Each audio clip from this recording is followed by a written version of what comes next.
Nakikinig kayo sa Tender Banter Podcast, kung saan dinadaan na lang sa tawa ng mga tender age na magtotropa ang mga kabalastugan sa ating kapaligiran.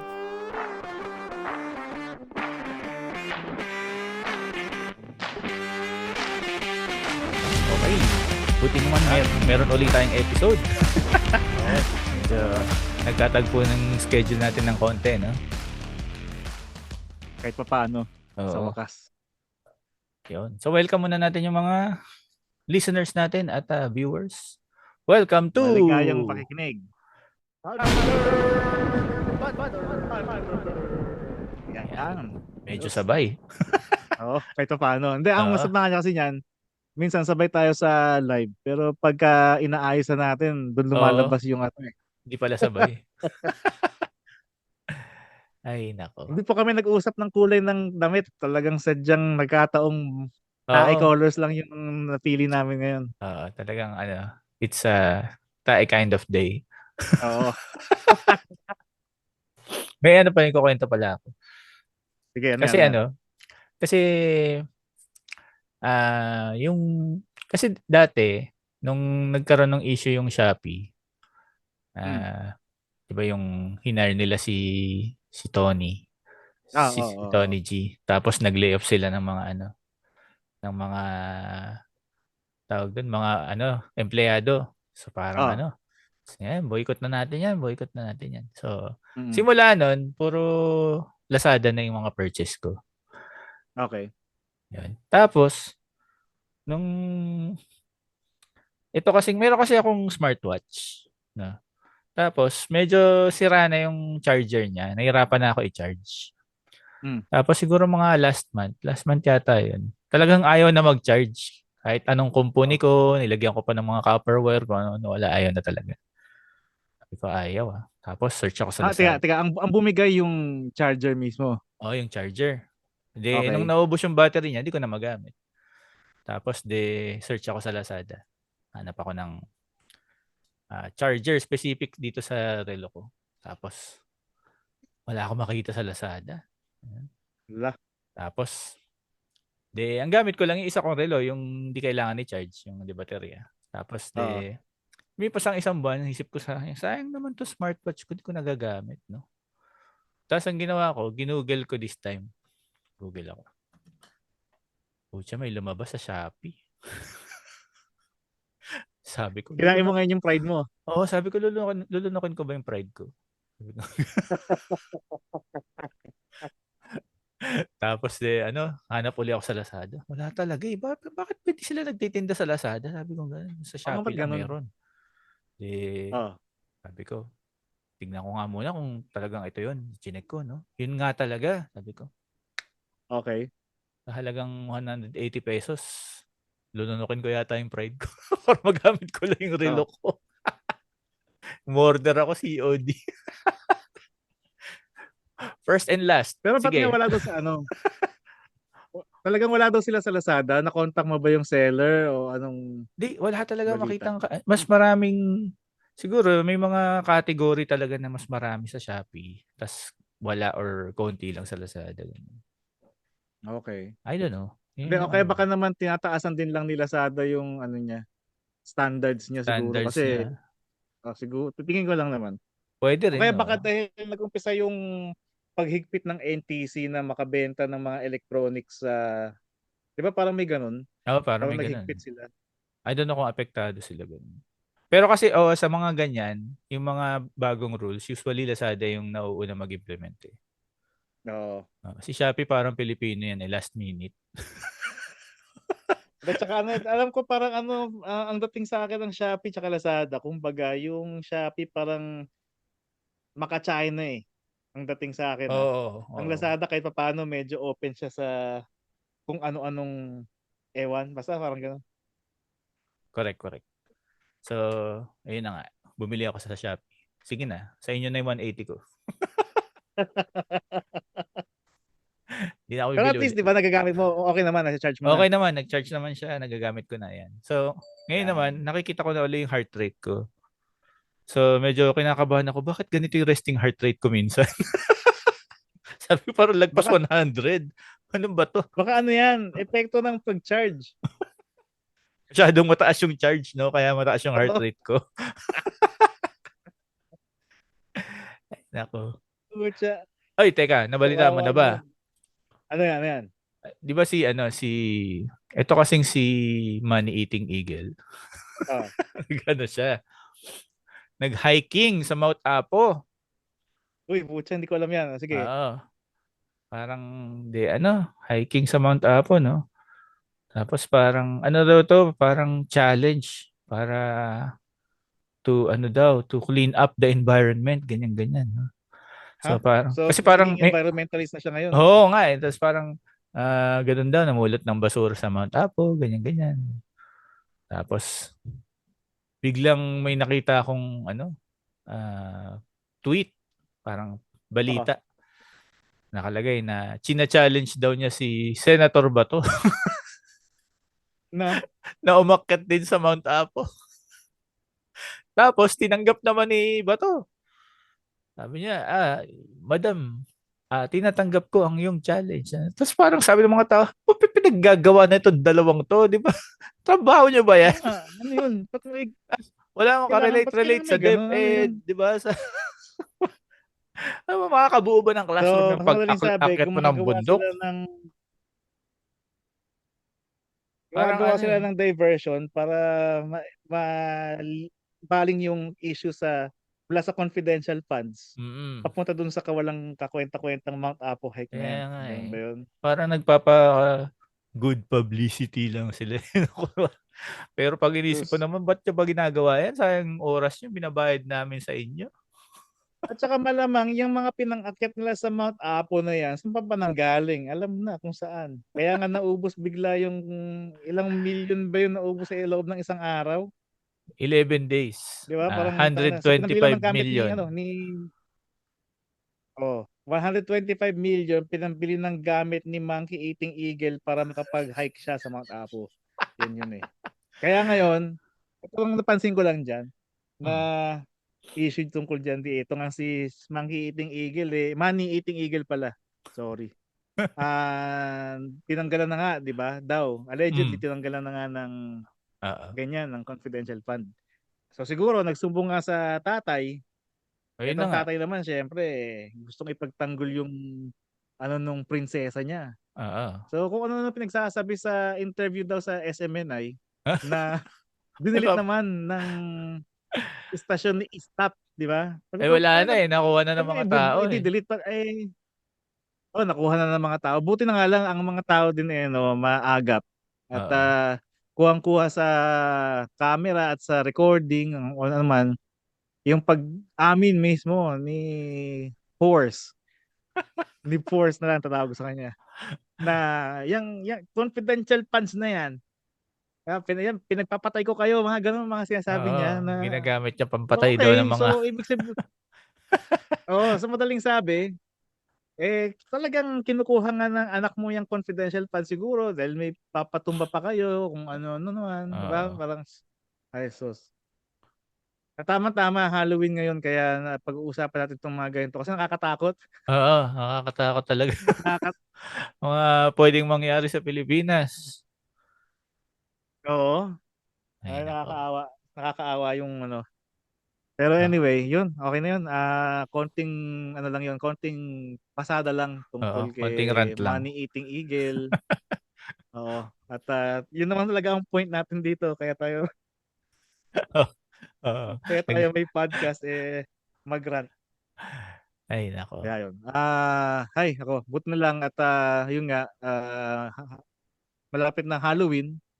Yung mga tao dito nagre-ready na may mga dekorasyon na, may mga candy, naka-ready na, ganyan. So, ayun. Kaso hindi naman ako bata para mag-enjoy ng trick or treat do. Pero at saka sayang wala yung mga anak ko. Hindi nila makikita. Pero yun nga, i-enjoy lang natin yung Halloween. May plano na ba kayo para sa undas? Wala, sa bahay lang kami. Hindi kami Bahay sumasabay lang. sa pag pupunta kami sa sementeryo, either before o after nung undas. Para hindi no? Nakakastos Kasi lang yun nakakainis yung traffic, yung sobrang traffic na para lang mabisita mo yung nicho nung kamag-anak mo na pwede mo namang gawin anytime. Mm. But 'di ba yung mga sobrang traditional na Pinoy, Oo nga pwede eh. mo namang gawing anytime, ba't kailangan pang antayin yung November 1, putya. Tas At saka speaking of, talagang ano eh, no? may yung isang auntie ko pala, hindi naman nakikinig yung mga pinsan ko tsaka kamag-anak ko na sumalangit na, umuwi na kay Lord yung isang auntie ko na ito lang. Nako, our Ga condolences. salamat, salamat.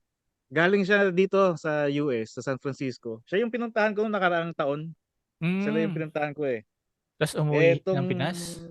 umuwi para magbakasyon, sinabihan sila ng doktor na, "Sige, at your own risk kayo umuwi kasi yung kondisyon niyo ganyan, ganyan." Ayun, yung uncle ko kasi medyo matigas din yung ulo, Mm. umuwi pa rin sila.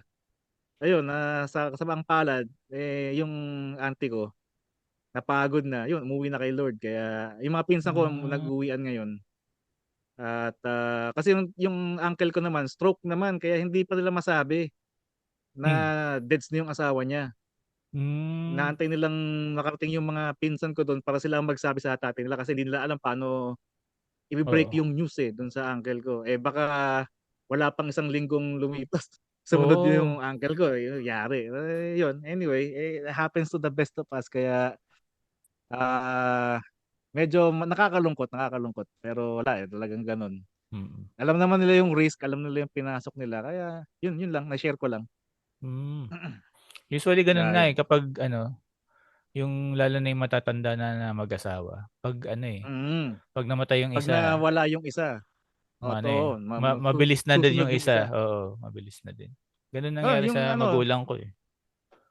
Parang ano, yung stress din ng lungkot, oo, yun, ano eh, oo. nakaka-apekto din. Yun. Kaya nga. Tsaka yun nga, yung parang siguro nakakadagdag yung magkakaroon sila ng self-pity ba na parang, "Ay naku, kawawa naman ako, wala nang mag-aalaga sa akin." Mm. Ganyan, ganyan. Lalo sa uncle ko kasi yung nag-aalaga nga sa kanya, yung auntie ko, yung asawa niya. So, ngayong wala na yung auntie ko, wala na nga mag-aalaga sa kanya. Kaya siguro kailangan hinay-hinay yung pagkuwento sa kanya nung nangyari. Kasi ang alam lang ng uncle ko nasa ospital para magpa-check-up, eh. Mm. Ilang araw nang lumilipas. Ang tagal ng check-up, 'di ba? Sa sa Pilipinas pa man din ang sistema ng ospital, yun. Kaya nga siguro marami ring yung mga pinsan ko naaasar kasi kung dito siguro nangyari yun, buhay pa sana yung auntie namin, Naagapan yung pa auntie ko 'no? tsaka yung Oo. nanay nila, oh. Ang kasamaang palad, diyan nangyari sa Pilipinas, 'di ayun, Oo. alam na natin yung end result. Yun nga So, eh. Yun yung yun madalas nga. sinasabi ng mga tao 'no, na 'pag dito sa Pilipinas, kahit sabihin mo meron kang ano, may nakatabi kang 2 milyon, 3 milyon, ubos Oo. agad yan sa isang major hospitalization. 'Di ba? Mm. 'Di ba Kunyari parang yung St. Luke's, 'di ba? Magkano ang ano ng St. Luke's, putya. oo. 'Di ba ma-heart attack ka lang, ma-stroke o kailangan mo ng angioplasty, gano'n, ubos kaagad yan eh. Oo, wala 'Di na. ba? Hindi katulad 'pag yung healthcare sa ibang bansa na i-a-attend mo na yung emergency need mo, 'di ba? Tapos ibibill ka lang ng ospital. Tapos hindi mo naman Oo, kailangan bayaran ng buo kaagad. Pwede mo unti-untiin, 'di ba? correct, Sa correct. Pilipinas hindi eh. Pag wala kang pang down, minsan ire-reject ka pa sa ano eh, sa Ang ER eh, makulit nun, sa admission. ah, hindi naman siyempre yung chewin ko tsaka yung tiyahin ko, may pera naman silang dala-dala. So, Oo. sa madaling sabi, hindi sila puwedeng i-reject dahil wala silang pera. Ang nangyari, walang equipment yung ospital para i-handle yung Ah, case nung auntie ko. So, ay. pinalipat pa sa ibang ospital. Yun yung masaklap din diyan sa Pilipinas Oo, nga na oo. kailangan makakailang palipat-lipat ka muna kaya maraming namamatay, mataas yung Oo, mortality rate gawa correct. ng palipat-lipat ng facility, tangina niyo kung lahat pa naman kayo well-equipped, di Oo. sana makakaligtas kayo ng buhay, hindi, Alam mo, wala. Yun, kasalanan pa rin ng gobyerno yun eh. Kung meron lang maayos yan, na healthcare program ang Pilipinas, 'di ba, na ine-equip lahat ng major hospital sa lahat ng city, 'di ba? Hindi mo kailangan yan. hindi mo kailangan lumabas sana ng city man lang, 'di ba? Ng city niyo, bawa. Mm, Kung nasa, bawa, sabihin na natin nasa Santa Rosa ka, ganyan, sa Laguna. Sana meron ding isang ospital na lahat ng equipment meron, 'di ba? Kung wala, Correct. ano lang, sa Heart Center lang. Pupunta ka pa ng East Avenue Diba? sa QC. Ayun puta na bago ka makarating doon, Dadaan traffic ka pa pa lang ng sa patay ka EDSA. na. Di ba? Anak ng toko. And then tsaka yung imbes na sana na iboto yung kumakandidatong VP na doktor sana, ang binoto, Manny Eating Eagle. Putang ina. Ay, Sana nako. kahit na paano, tingin ko may tutulong na malaki sa healthcare tong si Doc Willie Ong Kaso, wala nasilaw yung mga taong bayan sa apelyido ng Dutae. Kaya, ewan ko ay, dapat ba hindi ko sinabi? Ayos lang, Kaya ayos yun, lang. ang ina Ay, nila. nako. So yun, Anyway, yun nga. Halloween. Halloween, isa pa sa mga change topic natin, pang Halloween pa rin naman. Oo. Di ba, pre, ikaw kasal ka na. Mm. Oh. So, nung kasal mo ba may kinuha kayong videographer? Meron. Kumusta naman yung end result? Pumogi ka ba dun sa video? Ayos lang kasi Guys, last. mura lang siya eh. Mura. So parang medyo raw lang yung dumating sa aking mga footage. Pwede naman i-edit. Okay lang din. Tama. Hindi kasi kami nung kinasal naman kami, hindi naman ako kumuha ng videographer. Ano lang, official photographer din lang. Kaya ko lang tanong kasi nakakatakot kung nakita kong balita sa Reddit na videographer siya. So expected mo na may end result siyang ibibigay. 'Di ba? After nung event o habang nangyayari yung anong tawag doon sa kainan, reception. Reception, oo. Oo.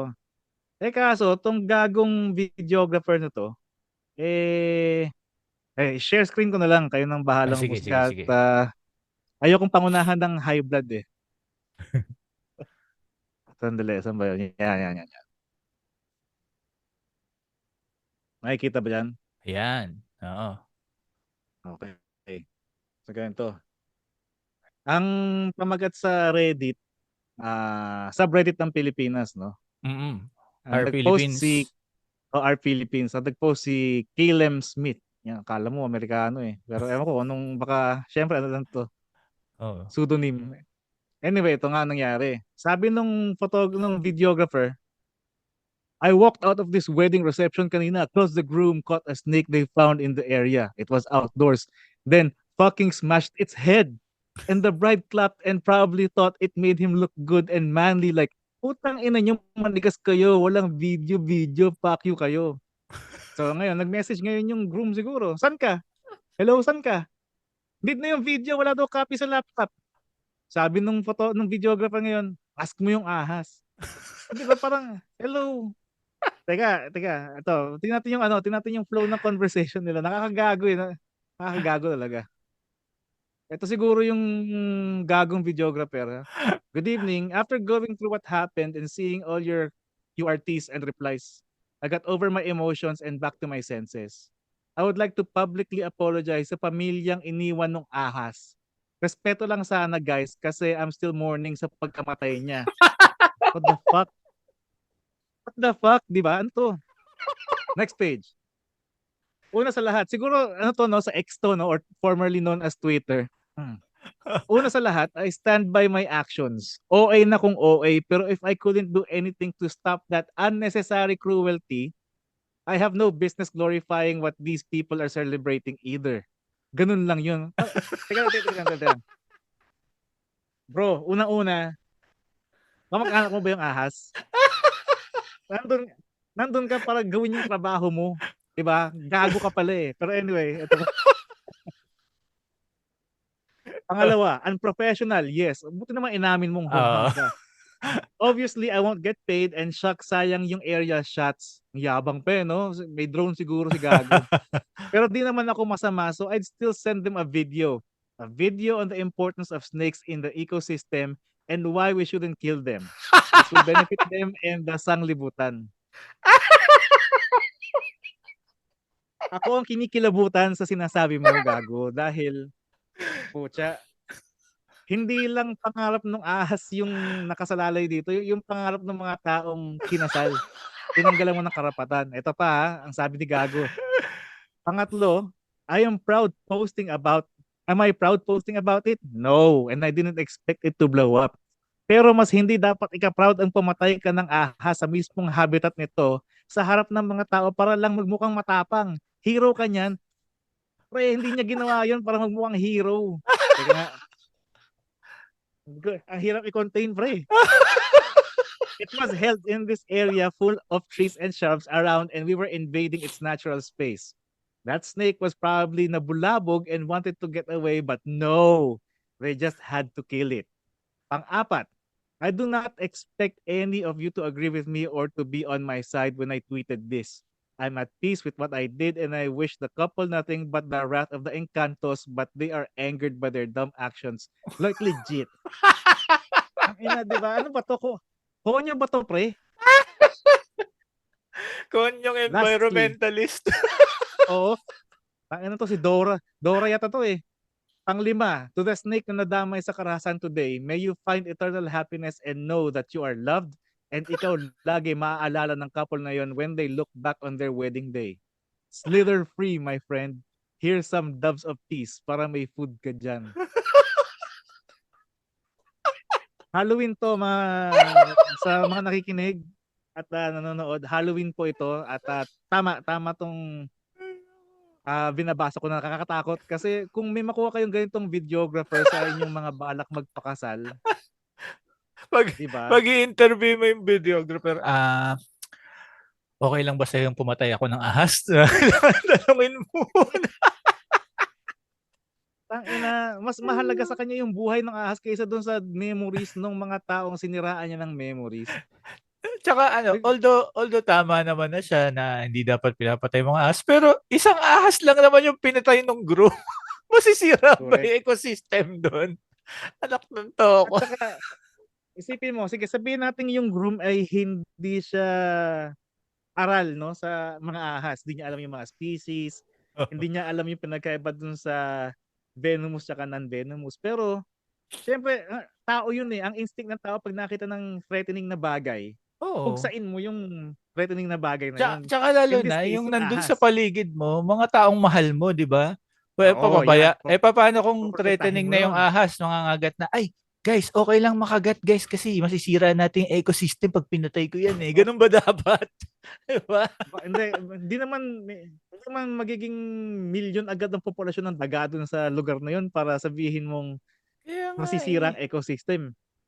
Ay, nako. Sabi nung isang Redditor na si Tirador ng Bulacan, sabi, di nyo kasi gets, kambal kasi siya nung ahas at anak sila ng may-ari ng Robins. 15 years silang di nagsalita. They exist. 15 years sila nahimik. 15 years silang di umimik. Tagal na nahimik. Lumabas lang siya para kumuha ng huminga ng hangin ba? Napatay pa. Namatay pa, kawawa naman. Sabi siguro, bro. Tsaka ito, tulad ito sa amin, sabi ni Anima99. On one hand, it's unprofessional, especially since it's a wedding and you often only have them once in this country. Sa Pilipinas nga. On the other hand, I respect the way he's willing to die on this hill. Pero kasi nga, sana nag-reach out ka na lang sa DENR.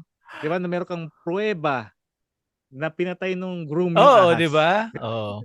Di sana binidyohan niya yun, tapos i-clip na lang niya, tapos di ba, i-blur niya yung mukha ng mag-asawa, tapos padala niya sa DNR. Kung sino talagang o sa animal welfare, ano ba, post? Yun ba yung dito? Mga ganyan, di ba? Kung talagang siya, matapang pa siya, edi i-broadcast niya sa public na ito yung groom, pakita niya yung mukha, nag-cover siya ng pumatay wedding, ng ahas. ganyan. Pero yung ginawa Pero niya I doubt makakakuha siya ng simpatya doon. Yun nga eh, di ba? Ay nako. Ang Pilipino pag nakakita ng ahas yan, ang unang instinct patayin talaga eh, di ba? Oo. Ako naman, rin ako sa ahas. Na-appreciate ko yung ahas, naintindihan ko naman na talagang nandiyan yung ahas para pumatay ng rodents, mga daga-daga, ganyan.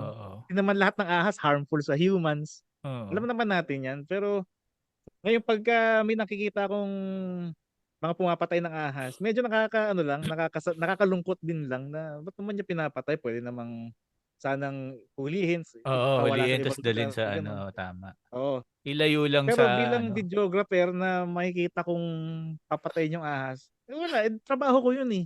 'Di Oo. ba, okey lang gagawin ko yung trabaho ko, report ko na lang sa yun nga, sa environmental bullshit kung saan man, kay Money Eating Eagle siguro, ganyan. Para mabigyan siya ng confidential Ay, funds, pero hindi naku. yung putangina, hinahiblad ako dito pre, pero wala, eh. Comedy talaga. Ay naku. Ay, naku. Meron pa dito, sabi ni Hurting Wallet, Hmm. sabi niya, "My brother says, I love my cat but I don't care about other cats. Yung manok sa tinola, yung daga sa pandikit, yung askal sa kanto, yung nanlilinis sa kalsada. OP original poster sa mga hindi nakakalam. Just wanted a reason to hate the couple. The snake was just a scapegoat. Was it cruel to the snake? Yes. Pero nakausap mo ba yung lechon sa reception?"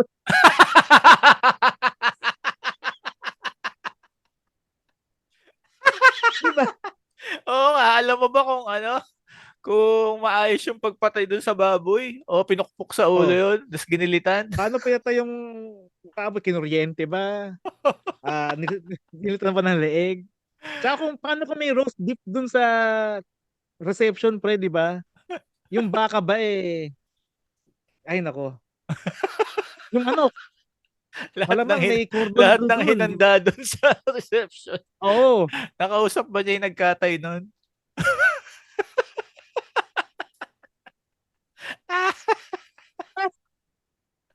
Kamote. Ay, nako. Or, ang ano, yung tuloy naalala ko, may ano ka eh, dahil sa sinasabi mong yan, naisip ko lang pre, baka naman kasi, ine-expect niyang gagawing putahe din sa reception yung Sayang, no? nang hinayang pala si Gago, sabi, putang ina, sarap to ah. Oo, Ba't di niya di sinama, mo tang ina. inihaw, sayang. Oo, Kamote. tang ina, oh, ay nako. So, yun lang, sa mga nakikinig at nanonood, wag kayong mahiya mag-comment diyan sa baba kung ano yung Mm. tingin yung dapat ba ginawa nung videographer. Kasi, Videographer. naiinis talaga ako kasi kung sakali ako yung kliyente, talagang iaano ko yun eh, gagawa ko ng paraan para mademanda siya. Oo, may So kung kontrata ang yan eh. Pwede siya talaga mm, mademanda dun. so kung ang katumbas ng ahas eh sabihin natin 300,000 pesos at saka yung karapatan niyang magnegosyo as videographer, eh di mas maganda matanggal yun, maalis yun, para hindi na siya umulit. Kasi paano kung sa iba naman mangyari yun, 'di ba? Kunyari nakakita siya ng ano pa ba mga pwedeng daga naman, pinatay nung susunod na kliyente niya. Magkakaganyan din siya, 'di ba? Tamaan siya ng topak niyang ganyan. Mali eh. Mali. Pwede naman niya ilagay sa lugar. Paano kaya kung, Hinahyblad ako, pre. paano kaya kung leon yun, no? Bigla may Oo umapir nga. na leon doon. Tapos O binaril kaya sa ano, ulo. paano kung QT yun, 'di ba? Paano QT? Cutie. May cutie sa ano, Pilipinas. Ay, nako. Ay, nako. Kung baka Ikaw, nagtataka anong kayo kung ano yung cutie, coyote yun. Eh. Kasi meron kaming kilala ang pronunciation na doon, cutie. oh, kasi nung nagkukwentuhan kami, ang banggit nga namin coyote, ganyan, coyote, coyote. Siya hindi, talagang Adam man siya. Talagang nakita namin yung mukha niya nung sinabi niya. Mali yung pronounce niyo. Kyori. Anong Kyori? Putang inantong ha. Kyori is the memory in my head. Pag nanonood pala siya ng Roadrunner, no? Yung kalaban niya si Cutie. Oo. Kalaban ni Roadrunner si Kyori. Nang yan. So, Ay, nako. kaya kasi siya na-deport sa US, nakasagasa siya ng Cutie.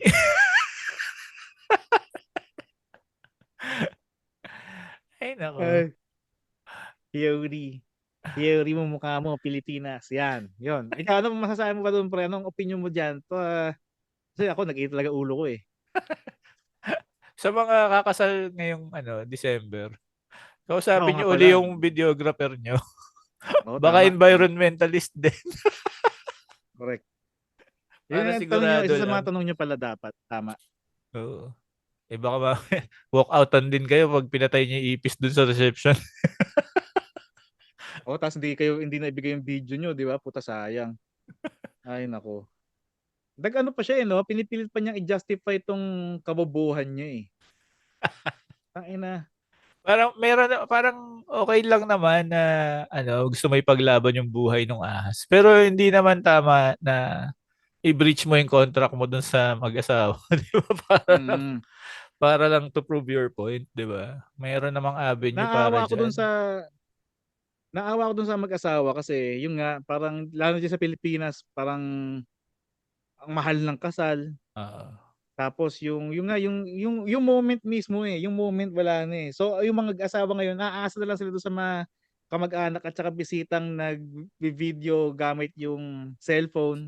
Buti Correct. na nga lang uso na yung mga ganun ngayon, yung mga Oo. digital shit Kung ngayon. walang Kung camera wala, yung mga cellphone, di ba? tangina. O paano kung walang may dala ng camcorder?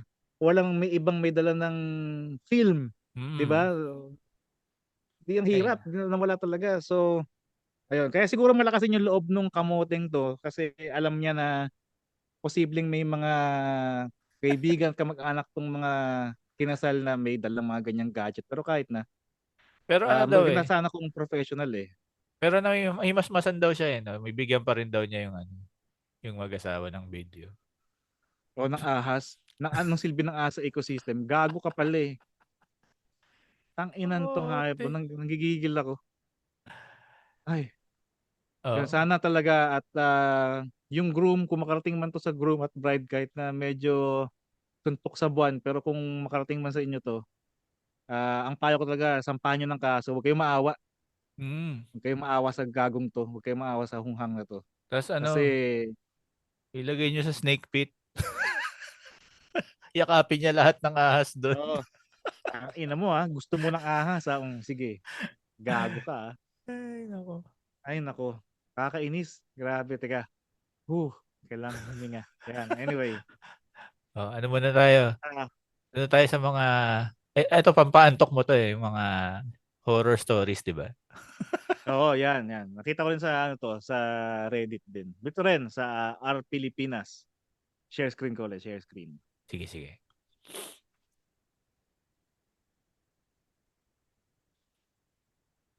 Hindi naman sa inantok ako dito, natuwa ako kasi maikli lang. Kaya hindi ako inantok.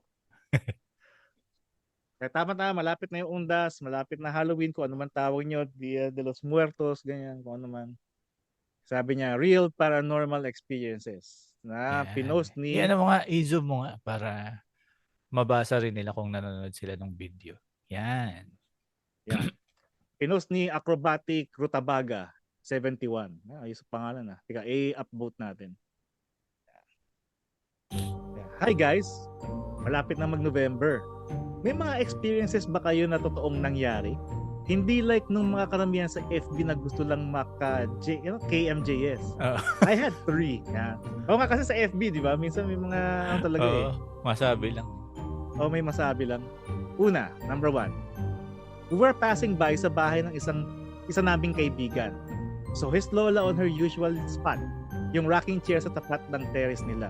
Kasama yung apo niya na nakakandong sa kanya. I smiled at her and she smiled back. Then, few hours later, pumunta kami sa bahay nila. Then, kinamusto ko lola niya since alam kong may terminal ng sakit. Sabi niya kagabi pa daw nasa ospital and nag-50-50 siya. Sabi ko, nakita ko pa siya. Sabi ko, nakita ko pa siya kaninang umaga, sabay nagtinginan sila nung ate niya. So, ibig sabihin, yung nakita niya parisyon nung lola nung friend niya. So, parang the signs ba to? The signs na. Number 2. This was like around year 2003. May malakas na bagyo at may naputol na puno ng ipil-ipil. Ako na nagising ng maaga. Ipil-ipil yung para siyang... Malaking puno ba yan? Malaking puno to na matigas din. Tapos maliliit din yung dahon. Okay. Ako na nagising ng maaga, nakita na sa putol na puno may nakaupong maliit na maitim na figure. Meron siyang parang witch hat. Di ko inalistingin ko doon sa figure for like 15 seconds. Then, tinry kong pumikit. Then, pagdilat ko, wala na yung figure. Ba't siya pumikit? Oo nga, dapat di siya pumikit. Oo nga eh. Baka kumurap siya gano'n. Number 3, this is the most creepy one. Nagkukwentuhan kami ng madaling araw. Then all of a sudden, may nag-open up ng topic about a certain highway name. Here's the convo. Friend 1. Ang dilim sa name of the highway. Sana lagyan na ng ilaw. Accident prone yon. Friend 2. Oo nga, mabilis pa naman magpatakbo mga dumadaan doon. Friend 3. Tas baka may dumaan kalbaw sa daan. Me. Okay nang silang makabangga kaysa sila mabangga. Tandaan niyo sinabi niya nga na. Few minutes later, may nangyaring aksidente. Yun.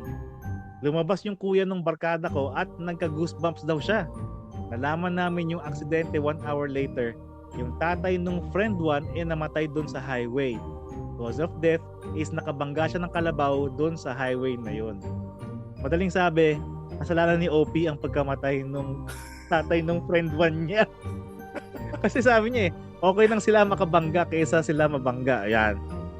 So yun, yung mga sinabi ito. Kaya pa, sabi ni Peach Mango Pie,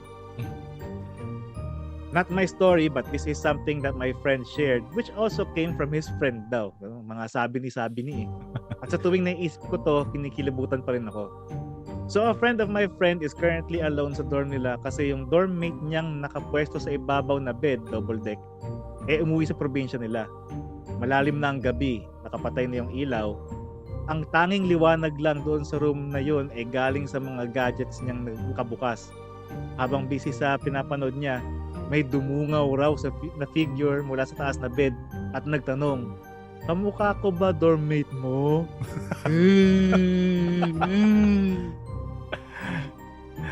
Kilabot yun ha? Oo, kinilabutan din ako. Kahit wala akong buhok sa ulo, natatayuan yung ano ko dyan. Utang ina. I would probably pass out if sa akin nangyari to, sabi ni Free Thunderclouds. My friend has a kinda similar story rin, pero yung sa kanya, may dumungaw lang na black na ulo from the upper bunk tapos red yung eyes. Okay lang yun eh. Mas madaling tanggapin yung may dudungaw lang eh. Pero yung kinausap ka pa, no? Oo, tatanungin ka pa, kamukha ko ba dormmate mo? Putang ina. Gusto ko malaman kung anong ginawa niya pagkatas nun, di ba? Kaya nga, tingnan natin kung nag-reply tong si Peach Mango Pie 2800. Tingnan natin. Mukhang wala na siyang reply eh. Sabi nung isa, sabi ni anon person. Sige, bukas na ako mag-sigaw. Ay na, katakot nga naman to. Wala na yatang reply si si replier. Oo nga, wala. Hanap pa tayo dito. Nakalabot yun ha. Si Tito Fermin yung maraming experience talaga sa atin. Naalala ko yung nakaraang no? Halloween special natin. Ang dami niyang naikwento eh. Pero wala na. Ito, sabi ni Moonflower Spirit, overnight ng barkada sa rest house ng isa sa Pampanga.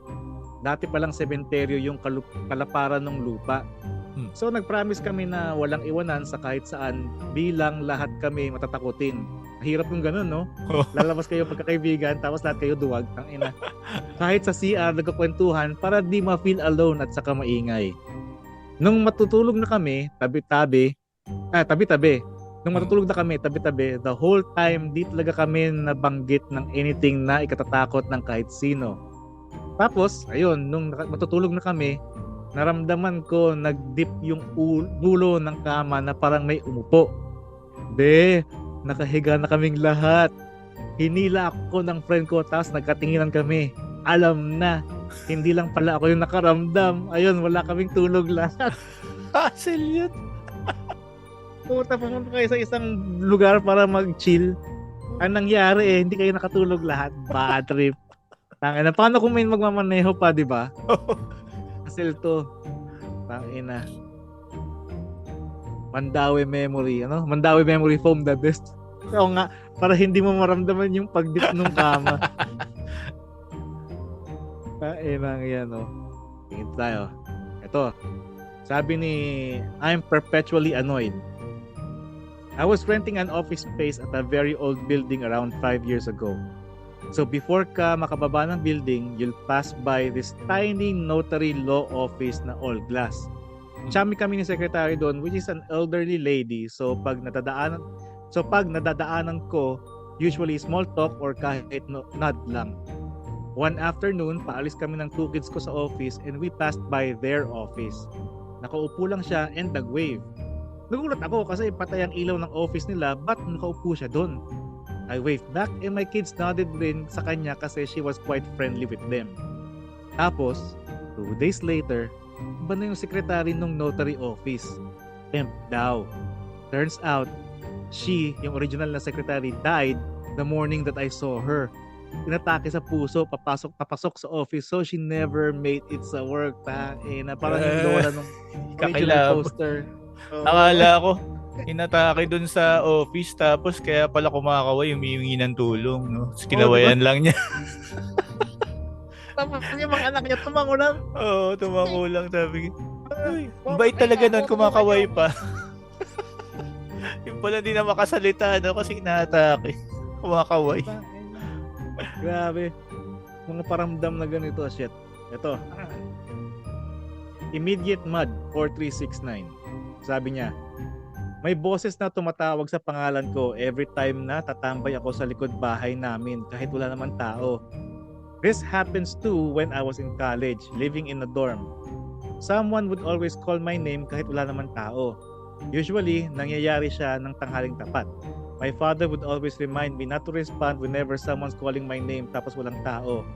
Gladly, nag-stop na siya. Baka naman may... Baka naman yung pangalan niya, salita. Halimbawa, pangalan niya, hay naku. Oo nga, di ba? Hay naku. Naku, tinatawag ako. Yung pala, nagsasabi lang hay naku. Kasi Jesus Mariosep. Kaya, aray ko yung pangalan niya. Si Huy. Huy. Huy. Oo, tayo na. Huy. Oh, yan. Yun, medyo jologs to kay Immediate Mad. Sorry, Immediate Mad. Hindi kami kinilabutan dito sa story mo. Ito. Sino pa? Ano pa tayo? Ibang... Yun. Ito medyo haba-haba to Oh.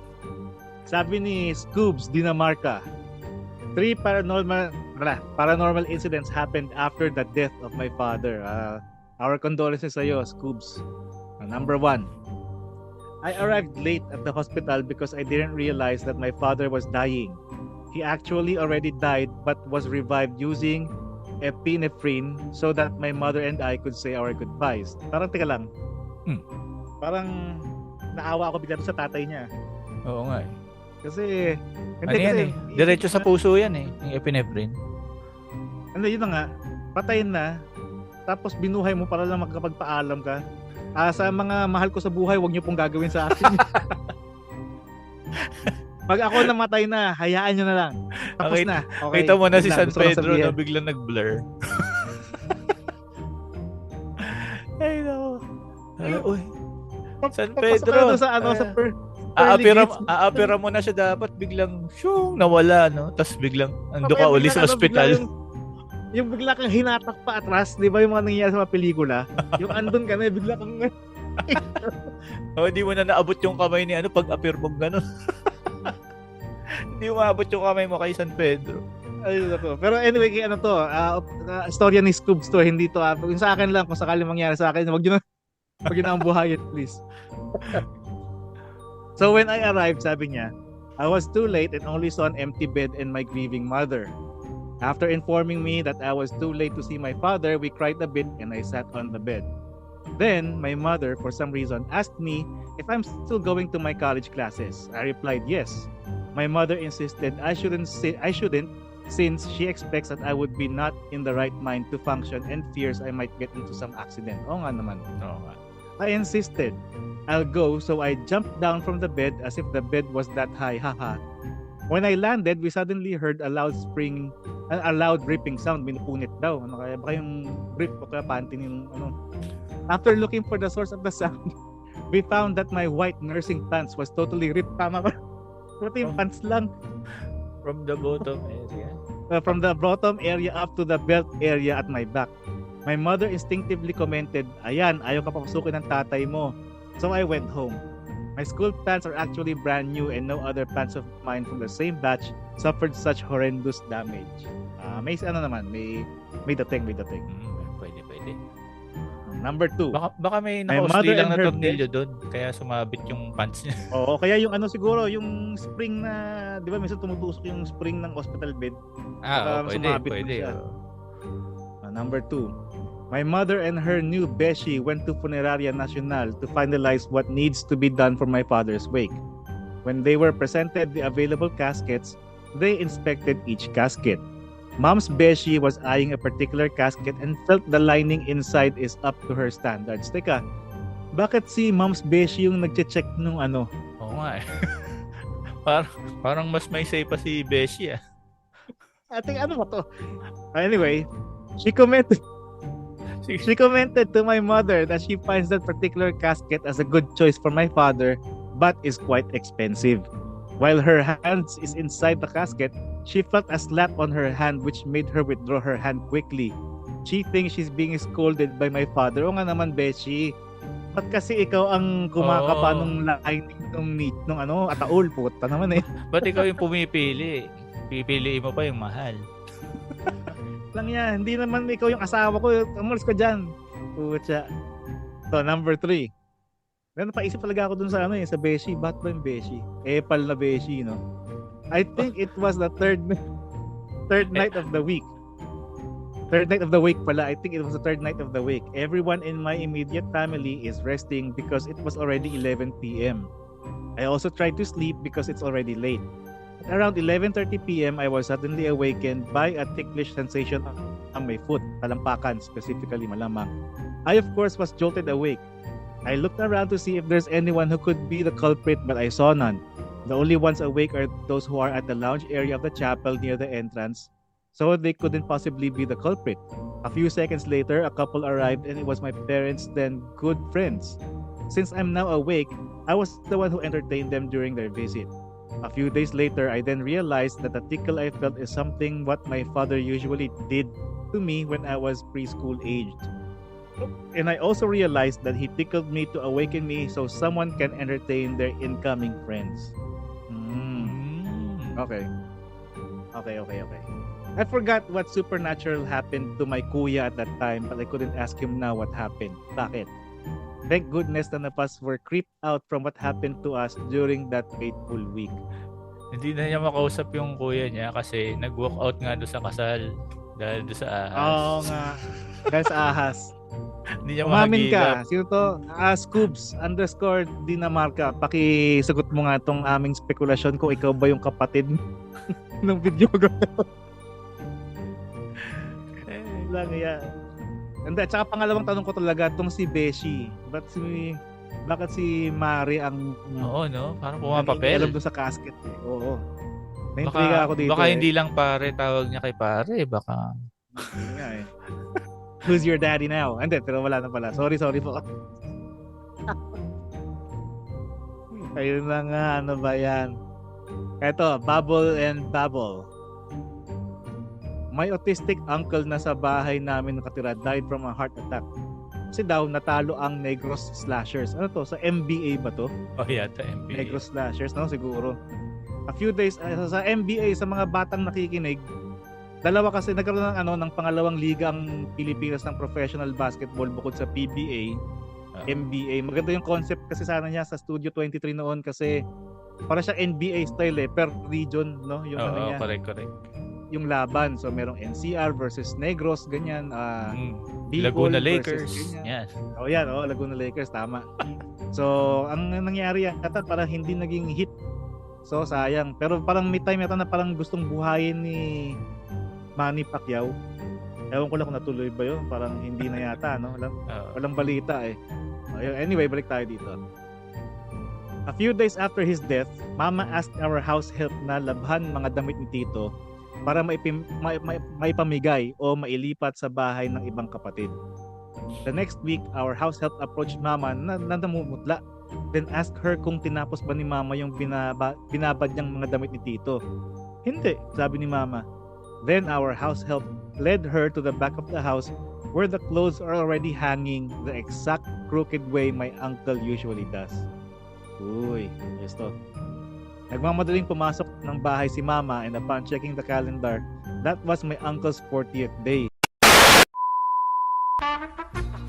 Sa description, no? Sa description para mabasa nyo. ng mga tao. Oo. Nakakatuwa din yung topic. Kasi nga, tama-tama Halloween. At tingnan nyo, nangyari sa amin, inabot kami ng technical difficulties sa pinagagawa ko. Sinira yung PC ko. Nag-crash.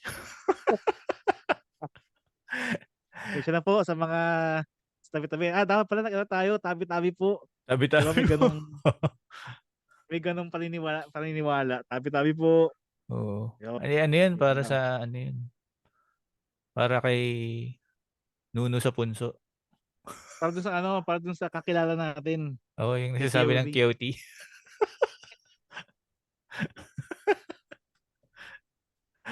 Ay, nako. Sige, ano na natin to? Tapusin na natin. Baka madali na naman tayo ng espiritu. Yun po muna ngayon ang aming episode. At sana sa mga pupunta ng mga ang tawag doon, sementeryo, ingat kayo.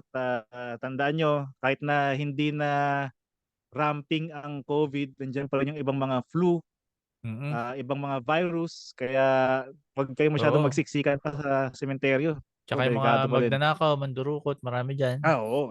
Ingat kayo sa mga masasama ang loob. Dahil hindi natin maiiwasan yan. Lalo sa ating mahal na bayan. Di ba rin nang makuhanan kayo ng tax ng milyon-milyon, wag lang yung madukot yung cellphone.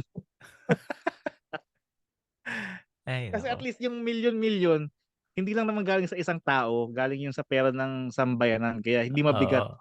Pero kung yung cellphone nyo madukot, tapos mga iPhone pera naghahalagang mga 30,000, naku, mahirap na. Oo nga. Yun. Sa mga may dalang bata, yung mga anak nyo, at ingatan nyo at baka kung saan mapunta. Baka mawala. Oo. Kaming nawawala pag ganyan. Name tag, tali nyo sila sa mga bewang nyo, ganun para... Talian nyo ng lobo sa kamay para kahit malayo, kita nyo kung nasan siya. wag lang sana wag hindi sabay-sabay yung gumawa. Kasi baka pare-pares pa ng lobo. Kulay, no? Tataka sila, may party ba dito sa cemetery? Ang daming lobo. Pucha. Ayun, ayos. Okay itong episode to. Nag-enjoy naman ako. Kahit pa paano may naiambag tayo ulit ngayon sa ating mga tagapakinig sa Spotify. At saka sa mga nagbabalak na kape, buhay pa rin naman yung aming Patreon. Kaya sana lang. Andiyan sa description. Sige na naman, please. Gumakaawa na eh. Tandaan nyo, malapit ng Pasko. Parang awa nyo na. Kaysa naman kay Money Eating Eagle mapunta yan. Oo nga. Paambunan nyo. Kami papagandahin namin yung podcast para sa inyo. Oo, yan. Correct. At follow nyo kami guys sa Spotify. Follow Spotify, sa Patreon, kahit na labag sa loob nyo. Anyway. Sa Facebook, andun din kami. Nandiyan yung link sa baba. Yes. Okay. Sige. Salamat sa inyo lahat. Hanggang sa susunod na episode ng Thunder.